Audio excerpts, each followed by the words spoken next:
Science for social welfare অসমৰ উদ্যোগত মাজুলীৰ জেংৰাই মুখত এটি দন্ত চিকিৎসা শিবিৰ অনুষ্ঠিত হয়।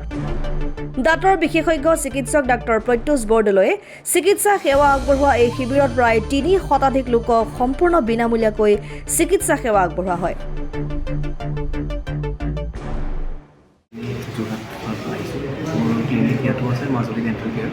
আৰু যোৰহাটখনৰ মোৰ মা মাক স্পেচিয়েল ডেণ্টেল ক্লিনিক হয়।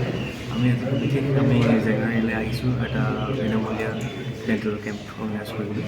এতিয়ালৈকেতো ভালেই আমি ৰেছপন্স পাই আছোঁ আৰু আমি আগতেও কৰিছিলোঁ, যোৱা বছৰ আমি কৰিছোঁ আমাৰ গাড়ীটো তাতো ভাল ৰেছপন্স পাইছিলোঁ। আশা কৰোঁ যে জেগাৰিলৈকে গাড়ী আহিব ওলাই আহি পেলাই অলপ অৰেল হাইজিনটো যাতে আমি প্ৰমোট কৰিব পাৰোঁ। এয়াই আমাৰ সায়েন্স ফৰ ছ'চিয়েল ৱেলফেয়াৰে আমি বিভিন্ন সময়ত মাজুলীৰ চুকে কোণে ঠিক তেনেকৈ আমাৰ সায়েন্স ফৰ ছ'চিয়েল ৱেলফেয়াৰ আছামে সমগ্ৰ অসমতে আমাৰ এনেকুৱা কিছুমান কাম কৰিবলৈ আমি আগবাঢ়িছোঁ যাতে দুৰ্ভগীয়া লোকসকলে চিকিৎসা পাতিৰ সুবিধা পায়। আমি বিনামূলীয়া আজি দন্ত চিকিৎসা আৰম্ভ কৰিছোঁ ইয়াতে জেংৰাই মুখত। গতিকেলৈ আমি মানুহৰ সঁহাৰি ভাল পাইছোঁ। ডাক্তৰ প্ৰত্যুষ বৰদলৈ এজন বিশেষজ্ঞ দন্ত চিকিৎসক, তেখেতৰ চিকিৎসা সেৱা আমাৰ মাজুলীত বিশেষকৈ ডক্টৰ প্ৰায় নাথাকে। বিশেষজ্ঞ চিকিৎসকসকল মাজুলীলৈ আহিবলৈ প্ৰায় অসুবিধা পায় বা নাথাকেই, কিন্তু তেখেতে মাজুলীক ভাল পায়। মাজুলীক ভাল পোৱাৰ স্বাৰ্থত তেখেতে বিভিন্ন ঠাইত আমি সায়েন্স ফৰ ছ'চিয়েল ৱেলফেয়াৰ যোগেদি বিনামূলীয়া চিকিৎসা শিবিৰ দিছে আৰু তেখেতে মাজুলীৰ দুলীয়া মেডিকেলত তেখেতে প্ৰতি দেওবাৰ আৰু বুধবাৰে তেখেতে চিকিৎসা সেৱা আগবঢ়ায়। গতিকে আমি ৰাইজক যাতে সায়েন্স ফৰ ছ'চিয়েল ৱেলফেয়াৰ যোগেদি আমি কেনেকৈ বিভিন্ন ঠাইত আমি সহযোগিতা আগবঢ়াব পাৰোঁ। আমাৰ উদ্দেশ্যবোৰ হ'ল কি, আমি ড্ৰাগছৰ প্ৰতিৰোধৰ কাৰণে আমি কিছুমান সজাগতামূলক কাম কৰি আছোঁ আৰু এনেকুৱাকৈ বিনামূলীয়া চিকিৎসা শিবিৰ আমি কৰি আছোঁ। তেনেকৈ আমি আজিও জেংৰাই মুখত আমি আমাৰ কাৰ্যসূচী আমি হাতত লৈছিলোঁ।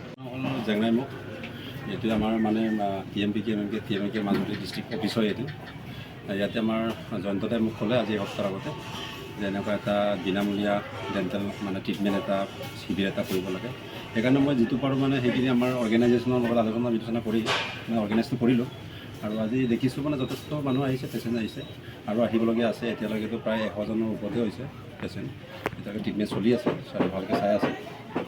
আপোনাৰ বিভিন্ন ট্ৰিটমেণ্ট কৰা ডক্টৰ আমি ইয়াত দেখিবলৈ পোৱা যায়, কিন্তু জেনেৰেলি মই যদি চাওঁ আমাৰ মাজুলীত মানে ডেণ্টেল বিভাগৰ কোনো ডক্টৰ আমি এতিয়ালৈকে পাৰ্মানেণ্ট ডক্টৰ আমি দেখিবলৈ পোৱা নাই।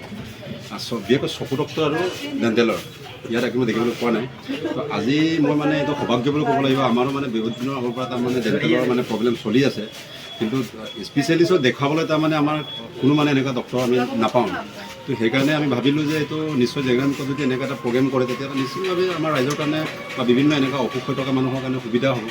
আৰু আমি ইয়াৰ জৰিয়তে আমি এটা চৰকাৰক আমি অনুৰোধ কৰিম যে ইয়াত পাৰ্মানেণ্ট মাজুলীত বিশেষকৈ 3টা জেগা আছে আপোনাৰ কমলাবাৰী, গড়মূৰ আৰু জেংৰাই মেইন। আৰু ইয়াতে আমাৰ এটা আদৰ্শ চিকিৎসালয় এখন আছে। ইয়াততো ডক্টৰ বুলিবলৈ প্ৰায় নাই। এটা 3জন ডক্টৰে এতিয়া 24 ঘণ্টা কাম কৰিবলগীয়া হৈ আছে। জেনেৰেলি আমাৰ ডক্টৰ দন্ত বিভাগতো নায়েই। গতিকে আমি সেই বিভাগবিলাক মানে একদম পাৰ্মানেণ্ট ডক্টৰ যাতে গভৰ্ণমেণ্টে ইয়াত মানে ফ'কাছ কৰে, পঠিয়াই দিয়ে যাতে ৰাইজৰ সুবিধা হয়, সেইখিনি আমি শুনিছোঁ।